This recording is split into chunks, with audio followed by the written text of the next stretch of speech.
As dúvidas mais frequentes nos consultórios ginecológicos. Olá. Com o Dr. Pellini. Como vai o senhor? Bem-vindo. Estava viajando? Muito obrigada. Você estava viajando? Eu estava, mas o senhor deu uma sumida, hein? Ah, sim. Muito mas trabalho? senti a sua falta. Aí eu senti a falta de estar aqui. É gostoso voltar, né? A gente fez uma pauta muito interessante sobre... Com a Regiane? Com a Regiane. O que vocês sobre falaram? Arte e sexualidade, quadros e sexualidade. Foi Fiquei muito bom. sabendo que foi muito legal. Depois a gente monta também. Sim, sim. E a gente vai falar sobre dúvidas frequentes. Então, hoje a ideia é mostrar para quem está em casa o que um ginecologista ouve num dia de consulta. Porque é muito variável, que a gente fala aqui, às vezes, de um determinado assunto específico. Exato. Mas o dia a dia do consultório ginecologista é o que nós vamos falar hoje. E essas então vai dúvidas... desde anticoncepção até doenças sexualmente transmissíveis. E eu trouxe algumas das dúvidas que surgiram nas últimas semanas. Isso que eu ia perguntar. Essas dúvidas são as mesmas ao longo da carreira do médico ou elas aparecem sazonalmente? Sazonalmente, infecções vaginais são mais comuns. Verão, por exemplo. Tá. Diferente de cólicas menstruais, que são mais comuns nos invernos. Mas hoje eu trouxe coisas que surgem no dia a dia. Tá. Quer dizer, todo ginecologista que também está nos ouvindo talvez se Já sinta tenha contemplado, porque são as queixas mais comuns do consultório. São queixas reais? Reais. Então vamos ver a primeira imagem. Qual é o método contraceptivo mais seguro? Então, esse é um projeto interessante. Nós, como ginecologistas, quando vamos trabalhar com contraceptivos, antes da cliente escolher, a gente faz uma opção de mostrar todos os disponíveis. E essa escolha é muito importante, porque em determinado momento de vida é um, em determinado momento de vida é outro. Aqui ela está perguntando qual o mais seguro. Na verdade, a gente não pensa só em segurança, a gente pensa em eficácia. Quando a gente vê a menina, a mulher, perguntando qual é o mais seguro, ela quer saber aquele que não falha. Na verdade, isso chama-se eficácia. Ele é eficaz. Perfeito. E seguro para nós é aquele que traz menos efeitos negativos. Então, se eu te disser qual é o método mais seguro e mais eficaz, é a vasectomia. Porque não atinge a mulher em nada, o parceiro colabora afetivamente fazendo a cirurgia e a chance de uma vasectomia falhar é muito Tende pequena. a zero. Tende a zero. Agora, dos métodos anticonceptivos hormonais, você tem alguns efeitos negativos. Inchaço, retenção de líquido às vezes, e o grande medo que muitas mulheres têm de usar hormônios como ganho de peso, variação importante de risco trombótico, apesar de as pílulas modernas terem trazido muito benefício hoje, que são chamados benefícios adicionais. Então, além de ser seguro, eficaz, o método tem que ter benefícios adicionais. Sim. Então, por exemplo, melhorar a pele, melhorar o cabelo, melhorar a TPM, no caso dos dispositivos intrauterinos, bloquear a menstruação. E hoje o desafio importante do método seguro também é no sentido de fazer você poder definir as datas menstruais. Hoje a mulher moderna pode usar uma pílula contraceptiva chamada estendida, onde ela pode fazer no seu aplicativo os dias que ela gostaria de menstruar ao longo do ano ou não poderia menstruar ao longo do ano. E o aplicativo coordena o que é melhor adesão. Portanto, hoje... Isso é saudável? É saudável, seguro, protege muito as estruturas benignas do útero, miomas, pólipos, endometriose. Então, hoje, métodos anticoncepcionais modernos são seguros, eficazes e têm benefícios adicionais envolvidos com eles. Perfeito.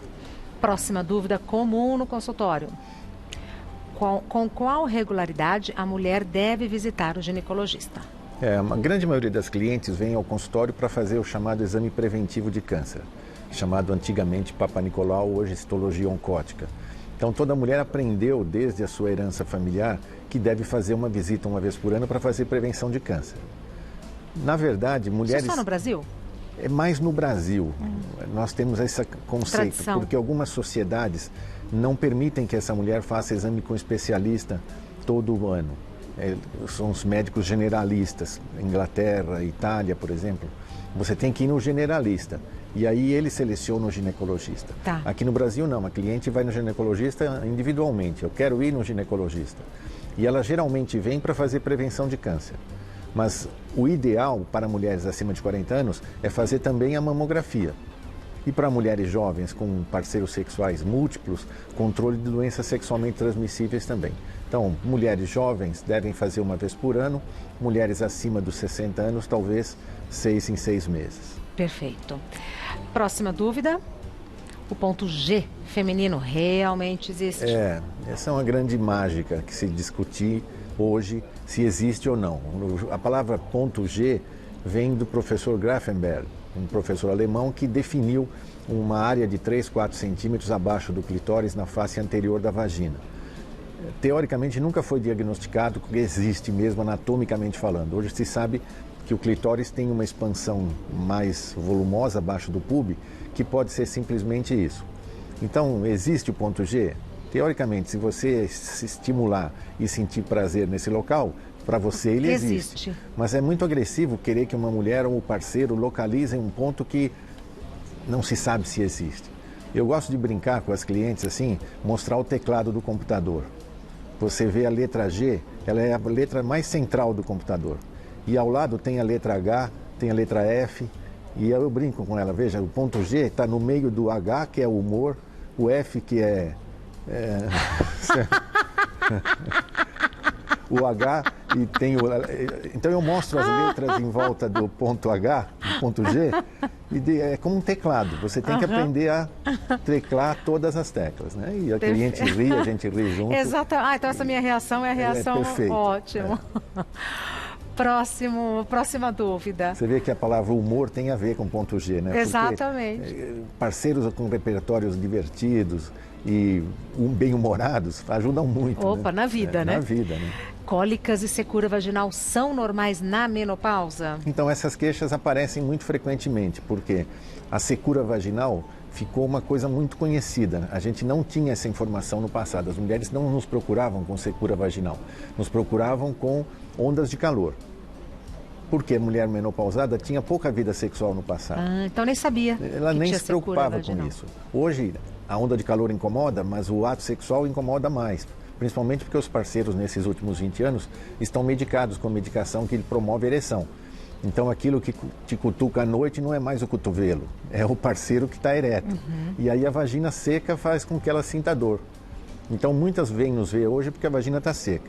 Cólica não. Cólica não é comum em mulher em menopausa. Por quê?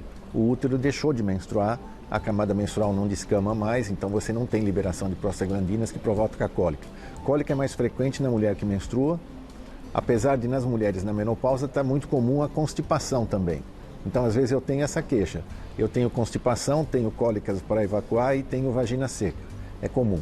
Mas o que predomina na mulher menopausada é a onda de calor chamada fogacho. Perfeito. Próxima.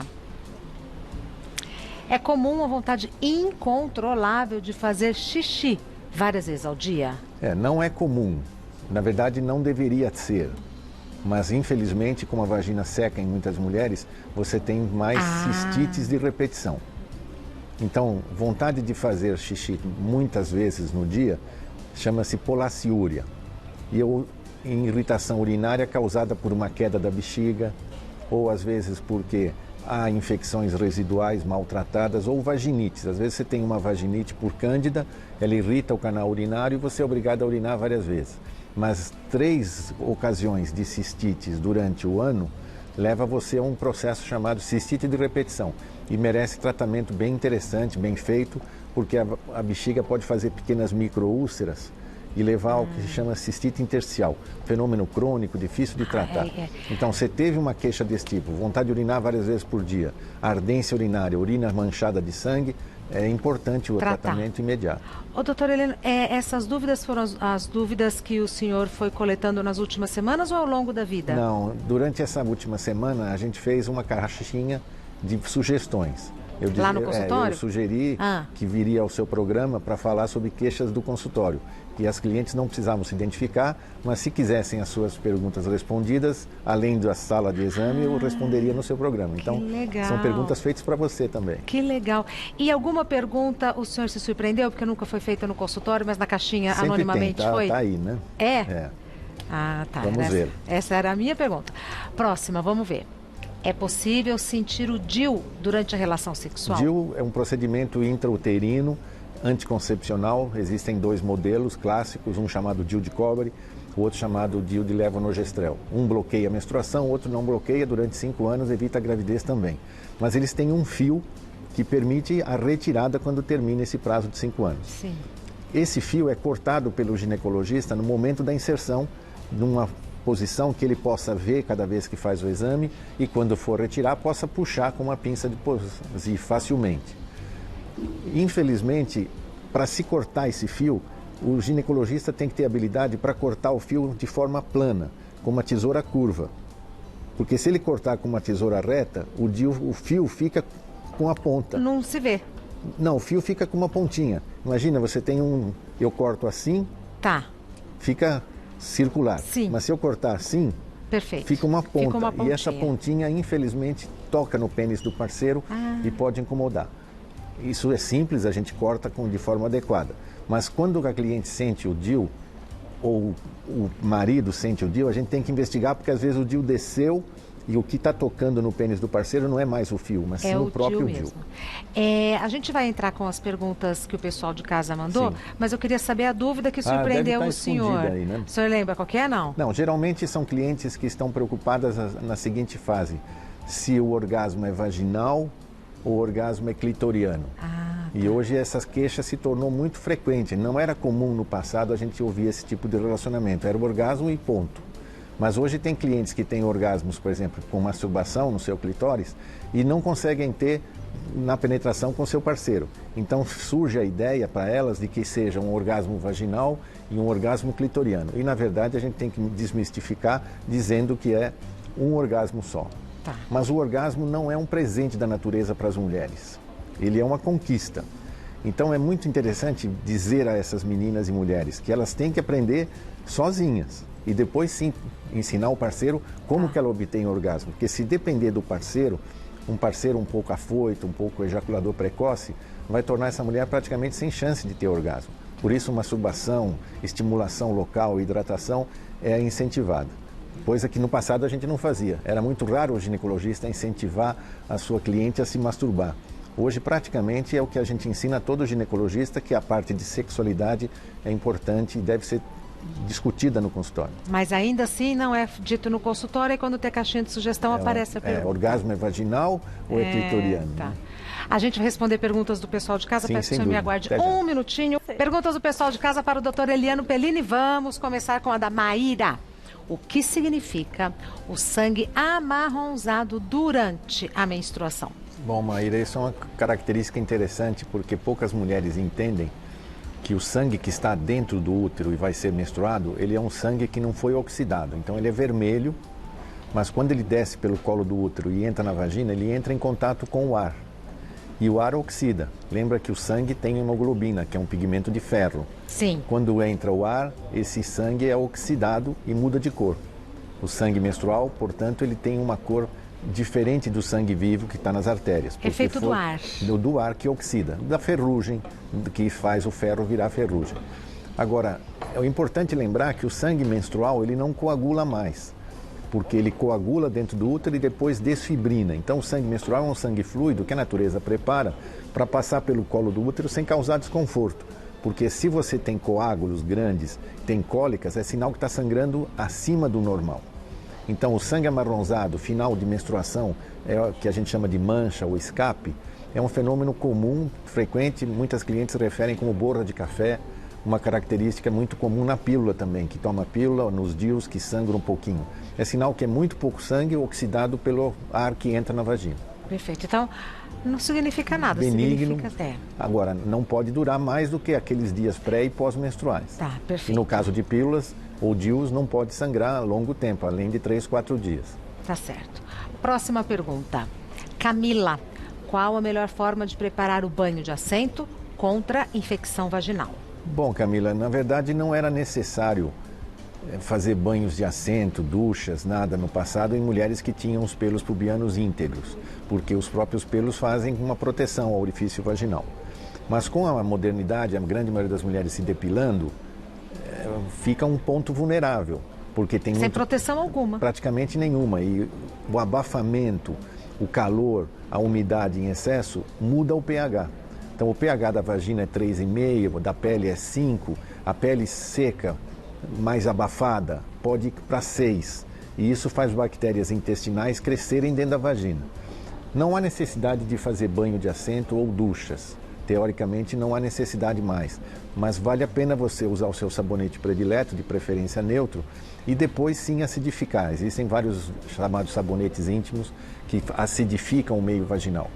O que fazer? Uma pequena quantidade de água do próprio chuveiro, 2, 3 colheres desse produto hidratante e, se possível, acidificante, e o velho banho de assento. Lá no passado existiam os bidês. Isso. Hoje você pode ter uma baciazinha guardada no seu Própria banheiro. para Não, isso. não vai ser a mesma que você vai usar no quintal. É. Mas não há necessidade de filtrar água, de ferver água. Pode ser água comum e não há necessidade de colocar dentro da vagina, fazer duchas, porque isso retira a própria Sim. defesa. A não ser que o médico sugira isso, porque há uma infecção com cândida, fungos, com pele descamada, e aí eu vou sugerir a ducha para retirar o tecido que está morto. Né? Perfeito. Gostei da pergunta dela, né? É. Próxima da Francine. Fluxo menstrual intenso pode causar Sim, anemia? uma das principais causas de anemia em mulheres atuais são os sangramentos menstruais excessivos. A gente chama de sangramento menstrual excessivo aquele que dura mais do que 5 dias e que tem mais volume do que 50, 60 ml. Então, o sangue menstrual normal daria 3 absorventes por dia, em média. Mais do que isso, absorvente interno, mais absorvente externo, mais de 100 ml por Em dia. excesso. Em excesso. Ou formando coágulos. Quando a menstruação vem em pedaços escuros, muitas clientes se assustam achando que pode ser um fenômeno de perda mesmo da camada menstrual. Isso acontece às vezes. Há mulheres que menstruam toda a camada menstrual de uma vez. Chama-se menstruação membranácea. Isso é um fenômeno de alteração hormonal. Qualquer sangramento excessivo tem que ser visto pelo ginecologista, porque pode ser uma doença orgânica, miomas, pólipos, adenomiose, mas pode ser um fenômeno hormonal, que é facilmente corrigido, inclusive com anticoncepcionais. Perfeito. Mais uma pergunta. Gisele, ter candidíase várias vezes ao ano pode significar algum problema mais sério? Infelizmente sim, Gisele. A gente considera hoje no máximo 3 fenômenos de candidíase por ano, já sugere candidíase de repetição. Isso é sinal que o seu sistema de defesa está muito baixo ou a vagina está com bactérias ou fungos que não são os habitantes naturais. Isso está ligado a infecções intestinais, a constipação, mas infelizmente está ligado a diabetes, está ligado a doenças de defesa do organismo, como linfomas. Então, candidíase de repetição é um fenômeno extremamente simples, mas tem que ser investigado. Muitas doenças que levam à diminuição da defesa, como mieloma múltiplo, a própria AIDS, tem uma ligação com cândida, com não só cândida, com fungos de vários órgãos, inclusive pneumonias. Então, candidíase de repetição. É um sinal amarelo, né? É um sinal amarelo. Eu tive 3, 4 infecções por cândida durante o ano. Vamos observar. Tem que observá-la, avaliar o comportamento sexual, verificar se não há contaminação do parceiro e principalmente ficar atento aos hábitos, depilação excessiva, uso de algum sabonete que possa causar alergias. Candidíase é uma coisa extremamente incômoda, é benigna, mas incômoda. Mais do que 3 por ano merece uma atenção especial. Ótimo. Vamos continuar. Nicole, depois de um parto normal, há dificuldade na relação sexual? Bom, é evidente, Nicole, que você no pós-parto está sem hormônio feminino praticamente nenhum, porque a placenta que produzia hormônio foi descamada. Mas isso tanto no parto cesárea normal quanto no parto normal. E você tem uma produção de um hormônio formador de leite chamado prolactina na hipófise, que faz o seu interesse sexual zerar. A natureza tem interesse que você cuide do bebê. Da prole. E o interesse sexual zera. A mulher que volta a ter vida sexual pós-parto é uma heroína, porque a vagina está seca, o interesse é zero, os cuidados com o bebê exigem muito tempo, ela está cansada, a autoestima caiu. Agora, parto normal, muito provavelmente exige um esforço da musculatura vaginal. Se o parto for bem feito, assistido, anestesia ideal, você pode proteger o assoalho pélvico na hora do parto e a vagina volta a ser igualzinha ao que era antes. Em quanto tempo? Mais ou menos 40, 50 dias depois. Tem um tempo, né? Agora, muitas vezes é obrigatório fazer uma abertura no parto vaginal chamado episiotomia. O famoso pique. Pique é uma palavra difícil, né? Porque se sugere que era feito com tesoura no passado. Hoje não. Hoje o procedimento é feito com bisturi de forma lateral para que se proteja o ânus, se proteja a uretra. Mesmo antigamente, não era de qualquer maneira, né? Ou era? No passado, só se fazia quando o bebê já estava causando rompimento da vagina. Então, a episiotomia do passado era feita para proteger quando já não tinha mais proteção. Entendi. Hoje a gente faz preventivamente. Mudou. Se faz antes que a cabeça do bebê force os músculos. Mudou a técnica, então? Mudou a técnica, mudou a forma de se reconstruir. Só que nesses últimos anos surgiu essa grande crise da agressão obstétrica. Então muitas mulheres não gostariam de ser agredidas, entre aspas, por uma episiotomia que na verdade é para protegê-las. E muitas mulheres sugerem no seu plano de parto: eu não quero fazer episiotomia. E agora nós temos uma lei que permite que a mulher decida até o 8º mês se pretende fazer cesárea. Se isso preocupa, Nicole, por exemplo, será que se eu ter um parto normal, a minha qualidade sexual vai voltar a ser o que era? Melhor investir numa cesárea. Porque pode comprometer. Porque pode comprometer. Ou não pode comprometer nada, mas você emocionalmente acredita que a vagina ficou mais larga pós-parto. E evidente, muitos parceiros também podem dizer isso: a sua vagina ficou mais larga depois do parto. Mas quando um parceiro começa a dizer que a vagina está mais larga, não é a vagina que está larga. É essa mulher que já não está mais interessante. É o prazo de validade dele que venceu. Que também venceu. Na vida dela. O relacionamento está ruim. Exato. Agora, mulheres, por exemplo, que têm essa preocupação: será que vai voltar a ser? A minha qualidade sexual é um ponto-chave da minha vida. Então é preferível não correr risco e fazer uma cesárea. E hoje a qualidade da vida moderna permite você optar por isso sem grande angústia. Muitas conversas com o médico, né, doutora? E isso hoje é necessário, porque você tem a lei que permite fazer. Mas essa decisão tem que ser tomada não muito perto do parto. Tem que ser tomada no momento que o bebê está maduro e, teoricamente, não em trabalho de parto. Porque na hora do trabalho de parto, todo mundo, eu quero fazer cesárea. Claro. Não, tem que ser uma coisa programada antes. Por exemplo, no caso da Nicole, essa é uma discussão que tem que ser feita, porque ela tem essa angústia. Se o parto natural vai prejudicar a minha vida sexual. Tá. Melhor resolver isso antes e fugir desse... Com tempo para pensar, desse funil refletir. Que seria parto natural. Exato. Dr. Eliano Pellini é médico ginecologista e chefe do setor de saúde e medicina sexual da Faculdade de Medicina do ABC. Telefone do Dr. Pellini: 11 5052 1409. 5052 1409. E-mail: secretaria@consultorio.med.br. secretaria@consultorio.med.br. Não tem erro. Não é, doutor Pellini? E aí, já sabe qual é a próxima pauta? Já sabe qual é a próxima não, pauta? Ainda não. Surpresa. Muito obrigada. Vai com Deus. Um beijo para sua filha, viu? Também. Encanto Obrigado. de menina.